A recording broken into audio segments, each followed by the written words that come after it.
Part 11 of Baruch Shemo. We've been talking about the different arguments against responding Baruch Shemo.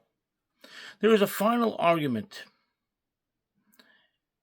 of certain rabbis, Acharonim, and I'll explain that in a moment, that refer to answering Baruch Shemo at any time as Mekases b'neti'ot. Mekases b'neti'ot is a term meaning basically that you are cutting down the plantings. In other words, you're destroying. But what does it mean, Mekases b'neti'ot, besides that literally you're cutting down the plantings? It is a referral to heresy and apostasy. It is a referral that anybody who answers Baruch Shemo is like he is kofer ba'ikar. He is completely rejecting God and the Torah. Now, how could rabbis, especially Acharonim, say such a thing? What are Acharonim? So there is a debate among the Hachamim, as well as among scholars, as to when is the period of the Rishonim, or rather, when does the period of the Rishonim end and the period of the Acharonim begin? And we're talking about rabbis that are referred to as Rishonim, the first ones or the early ones, and the Acharonim, which are the later ones. So basically, the earliest opinion of the end of the Rishonim period is 1492, and the latest being approximately 1563. That area between 1492 and 1563 is when it's debated. Another opinion, a very popular opinion, is 1515 is the cutoff year.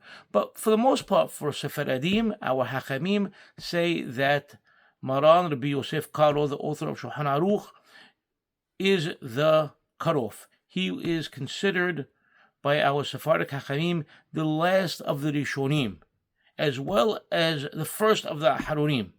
So he is that cusp. And basically, if you look at it, he was of those people that were born in Spain. Okay, I believe he was born 1488.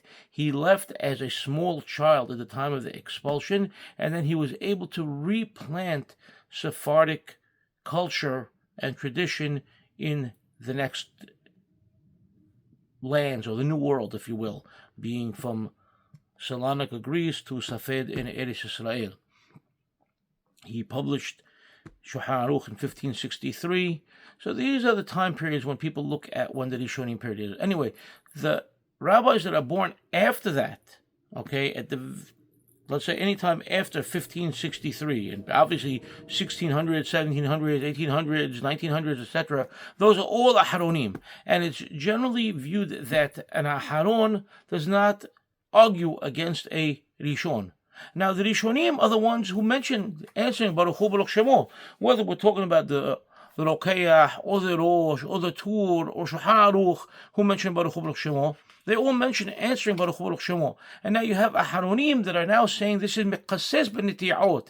This is a person who answers Baruch Shemo at any time, whether you're fulfilling your obligation or not fulfilling your obligation, you are a heretic. Now, obviously, this is an argument that we cannot accept, and it is very surprising that Rabbi Yosef, in his Ein Yishak, which we've quoted already, uses these people, these rabbis, I'm not going to mention their names, okay, uses these rabbis, their opinions, as another building block for his argument against answering Baruch Shemo to Berachot that you wish to fulfill your obligation with. If you want to use them, that means you don't want to answer Baruch Shemo at any time. You cannot use them only for when you don't want to fulfill your obligation, or when you want to fulfill your obligation. It doesn't make any sense. So this is the final of the arguments, as far as I know. I'm going to look further into this, but I think we've covered the arguments.